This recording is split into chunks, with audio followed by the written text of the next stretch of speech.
Welcome back everyone to my channel. Today, in a board game review for you here, we have The Isle of Cats, designed by Frank West, published by City of Games. The Isle of Cats is a tile placement, card drafting, polyomino game for 1 to 4 players.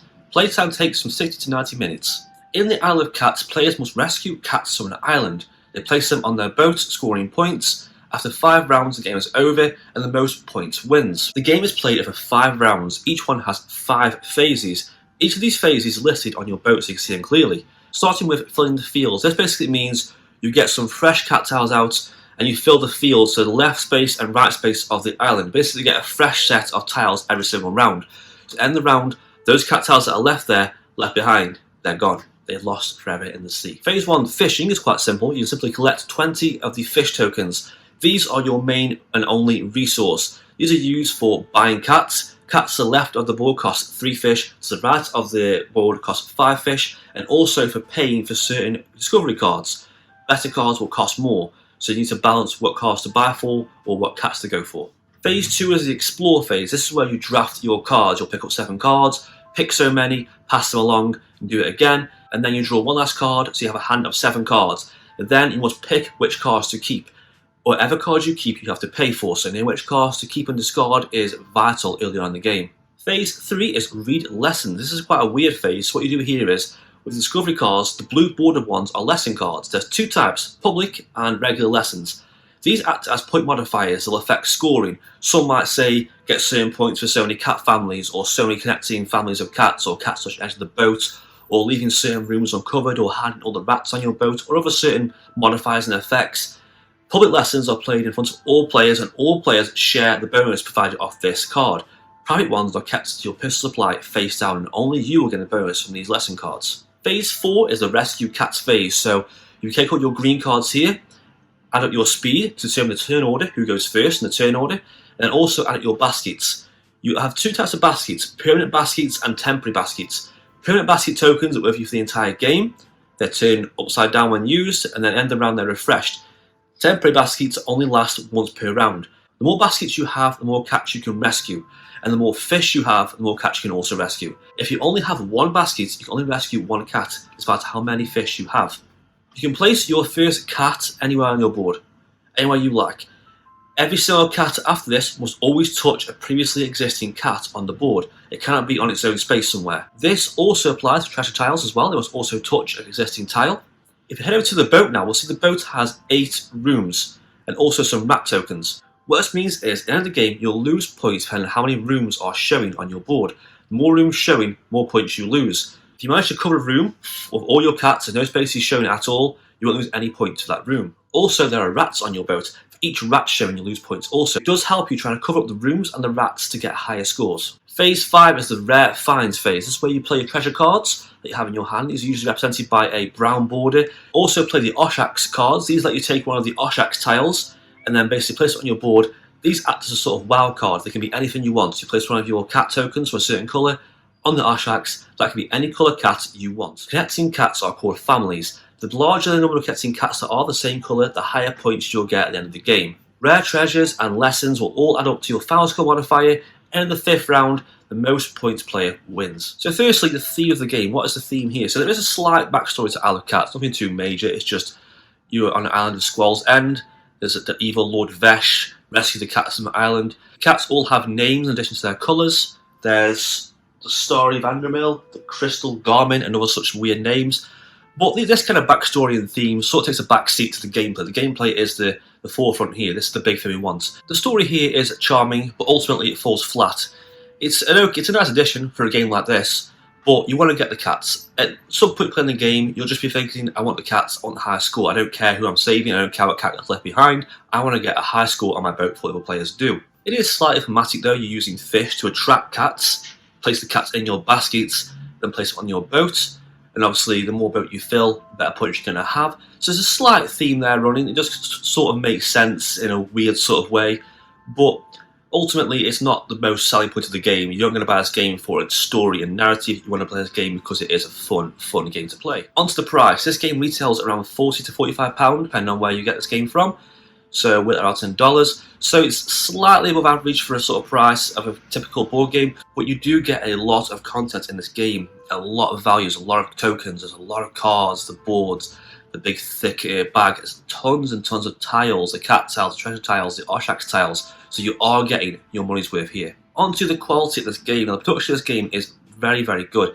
The box is very thick, it's sturdy, there's so much space in there to put all the things back inside nice and neat. Plenty of space for the bag, for all the cards, all the tokens. I really appreciate that. I hate when boxes are quite tight and compacted and you feel you're squashing back into the box to put it back. With this, there's so much space here, you probably put a real cat in there. Don't put a real cat in there though, but you could put a real cat in this box. The large cloth bag is really nice, it's a great texture, good quality to it. It's really thick and durable. It's really wide, you can get all the cat tokens in there, all the tokens and tile all mixed around nice and easily. It makes shuffling the tokens around quite fun and quite simple to get to. If it was quite a tight, small bag, it'd feel quite awkward and they'd fall out all the time, but it's just the right size for fitting all these tiles in there. There's a lot of tiles to fit this bag as well. The small coloured cat tokens are really nice wooden little tokens, but unfortunately I felt that they're quite underused. I mean, they're a really nice addition, but aside from choosing turn order and place them on Oshaks to indicate what colour of cat you want, you're very rarely going to use these cat tokens, which is a shame because they're really nice, just a little underused. The fish and basket tokens are good quality. The cards are good quality. Problem here is there's a lot of cards and a lot of shuffling and drafting and passed along, so those cards are going to show a lot of wear and tear over time, so be careful. You might want to sleeve these cards, or maybe when you play, get that big deck and cut it in half, because when you get these cards stacked up, it's a massive, massive pile. It's very easy to knock this pile over and make a huge mess. In addition to shuffling, drafting, passing, the wear and tear is going to increase on quite a lot, so be careful for that. On to the artwork of the game now. So the artwork here is really unique. I quite like it. It's quite charming. It's not your typically cute cat design. These cats aren't all cuddly. I mean, they are nice, don't get it wrong, but the only typical cats that you see in like Calico or some cartoony, realistic looking cats, they're very unusual and quite bizarre looking, with strange features on their face and body and markings and stuff. They're very unusual, but I do appreciate this. I also like how each cat is unique, not only in colour but in style. Each cat family is unique in shape and posture, which I really appreciate. It makes all the cats feel unique and different. The artwork on the cards is quite good, the island is very nice and colourful too. But my favourite piece of artwork is the box itself. It stands out, it's great, this big white massive chunky box, all these cats on, it's colourful text. It stands out on your shelf, it's really nice to look at. On to the learning of the game. So how are the rules for this game laid out? The rules are quite nice, they flow quite well. This game is a bit more complex than you might have to believe. It has two modes, family and beginner mode. Family is very simple, pick a few cards, they're your point modifiers, then place some tiles over turns. Regular mode is a lot to it, there's collecting your resources, drafting cards, playing cards, and then taking turns picking the cats you want, spending the resources to get the cats. You have baskets for the cats, and then all the skill modifiers at the end too, so there's quite a lot to take in here. But the rules are written quite nicely, it flows quite well for the sections. There's clear sections for family mode and solo mode too. There's plenty of diagrams and pictures, and also a lot of examples. I love examples in rulebooks because, if you're like me, you like learning by doing, by playing. If I see a lot of text or a video for a game, I can't quite take it in. It takes me a little while to understand something. I often learn by just playing and doing. So having examples everywhere in the book, it's really, really helpful for me to learn the game. Now onto the weight of the game. So how complex is Isle of Cats? I put it about the medium category. Going on just the family mode alone, it's a very simple game. If you have the family mode, it's quite an easy game, but the regular game is a little more complex than you might believe. So if newer players or inexperienced players want to play the regular mode, they might find it a little bit overwhelming and a bit too much to take in, having these resources and these phases and the drafting mechanics and picking the cards you want, getting rid of some, then buying the cards you want, then using the resources you brought from the cards to pay for the fish. There's quite a lot to take in there, so it's slightly more complex than you might think. Plus you've got to learn all the cards and their effects, like lessons, public lessons, treasure cards, basket cards, and the anytime play cards where you draw cards and more special effects. There's a lot of things to learn in this game. On to the luck versus strategy factor for this game. So is this game more luck based or strategy based? I'd probably say more luck based. This is purely because you have a large tile drafting mechanic and the card drafting mechanics. There's a lot of luck here. You're not always going to get what you want. The tiles are going to change quite a lot, and so the cards as well. But this does play towards the game's strength because having the tiles change and the cards change and lessons change on the go means you've got to think on your feet. You change your strategy as you go all the time.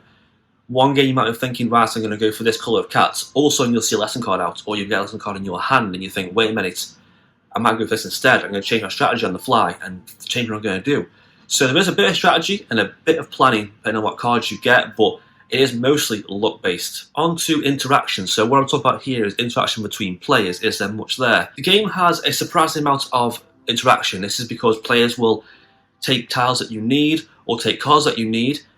Certain cards you saw that you might want, they'll play certain cards, certain lesson cards that affect you, and you play certain lesson cards that can affect them. You can be quite crafty and purposely take and steal cats or lesson cards that are going to benefit them if you see what they're going for on their board. So the interaction here is quite high, it's quite fun. The fun here is in lesson cards themselves. They can really either hinder or help you depending on what kind of strategy you're going for and what tiles are available for you to play. On to setup time for this game. So how fast this game is to get out of the box into a play. It's surprisingly quite quick. Despite the high quantity of cards and tokens, it's a very fast game. Keep all the cat tiles and treasure tiles in the bag, so that's there ready to go. Give it a little shake, get your boat out, the island, a few little tokens, you're ready to go pretty much. Shuffle the cards and you can begin. So setup time here is very, very fast, probably looking at about 5 minutes or less. And also if you keep all the cards separated in categories in the clear plastic bags provided, it will reduce setup time as well. On to time between turns. So how much time is there between a player's turn and your turn? Is there much downtime when you're doing a lot of waiting around and thinking, oh man, when's my turn going to come around? It's taking so long. Not really. The game plays pretty quick. It flows quite nicely. Aside from the drafting part, because you're basically picking the cards you want and passing around and picking what you need, because you've got to plan quite a lot, the game flows quite fast because you're constantly thinking, I need to get a tile, I need to buy that, I need to go for this. So you're always going to be playing quite quickly. Apart from the card section, the game plays really quick. Even the scoring section is quite quick because each boat has a handy little score chart, bottom left hand corner, to help you out your score even faster. A big reason why the card section is a slower section too is because you've got to sort of balance out what do you need, because these cards cost fish tokens as well, and the fish tokens are required for the cats. So you have to balance out spending your resources, your 1 resource, on getting cards or getting cats. Do you go for both? Do you go for certain cards that are going to help you? But the more cards you get, the less cats you can get. If you don't get many cards, you can get more cats. But if you have no cards, you don't get any point mercies and other modifiers. On to the game length. How is the game length? So it's 60 to 90 minutes for 1 to 4 players, and you're looking at about 45 minutes for a solo play. So pretty decent time. Not too long, it's just enough time. 5 rounds feels just enough. You have just enough time to rescue the cats you need without making your boat too full and overflowing. I think less than 5 the game would feel like a struggle. You feel like you need more time. You haven't got enough time to get your boat to fill out your plan. With 5 rounds, you can get some good lesson cards out. You can achieve some of those lessons, go for the high points, cover your boat quite well. So with the 5 rounds and the 60-90 minutes, it's a very good game time and it flows quite nice. So on to replay value. So does this game have a high replay value? Can you play it over and over again, or does it get stale quite fast? This game surprised me when I played this game. It has an excellent replay value because of the large amount of different tiles and strategies you can go for, and the discovery cards that make or break the game. There's so many you can choose from. There's 150 discovery cards in the game itself. Always lessons and treasure cards and strategies you can go for. There's so much variety each turn. Each game does feel quite unique. You are doing the same thing. You are basically just drafting cards and tiles and placing on your boat, but due to the fact that there's a lot of lesson cards and discovery cards being played and balance out your resources and your space on your boat, and what you go for. Do you go for the certain family of cats? Do you cover up certain rooms? Do you hide the rats? Do you go for the treasure cards? There's a lot of things to go for in the game, a lot of different strategies you can take. So the replay value here is extremely high for this game. So on to the solo section of this review. So does this game play well solo? In my opinion, it plays really well solo. It's actually a really fun game to play on your own. You have an AI opponent who has colour cards, lesson cards, and basket cards. The colour cards act as point modifier cards. You turn the first one face up and the next one as the rounds go along, and they get more points for each colour depending on which round it is, depending on cats on your boat. So for instance, the first colour is red, they'll get 5 points for each red cat on your boat. The second colour is green, and round 2, they'll gain 4 points for each green cat on your boat. So if you want to get a high score and beat the solo opponent, watch out for these colours, because they're going to modify their score. The solo player also has advanced and solo lesson cards for the AI. These act as point modifiers and affect what you do. So depending on how you play the game, they might do certain things, like if you have no rats showing, you'll lose score. If you have certain cats of a certain colour, they'll gain a higher score than you, and so on and so on. So these are quite great because they can change quite a lot on the go. You can add more advanced ones, or difficulty a little bit, or put more regular ones in for a slightly easier game, makes it more replayable and more fun. They also have solo basket cards. You flip the top one over, and this will tell you 2 things. 1, how fast they are on the turn, if they go before you or not, and 2, how many more cards to flip over. Each of these cards has icons. These icons can do certain things like take cats off the board, touch some round or steal treasures from the board as well. So it can really affect you in the game. If they have more than one in a row, they'll go after you and take turns, and they'll basically take cats off the board. If they can't get one, they get the next one along, so they're always going to take cats from you. They don't get points on their own supply of cats, they get points depending on what you do, so be careful. It makes the game very unpredictable, but really challenging. The AI opponent here can be quite brutal on the hard difficulties, but it makes it much more satisfying to win. So onto the summary, my final thoughts for Isle of Cats. This is an excellent game. It actually surprised me. When I brought this game and opened it up and I realised it was just tiles and another bag tile placement game, placed on a boat, game points, I thought, oh no, not one of these games again. It's just going to be the same kind of thing, quite boring and quite bland, but it actually surprised me.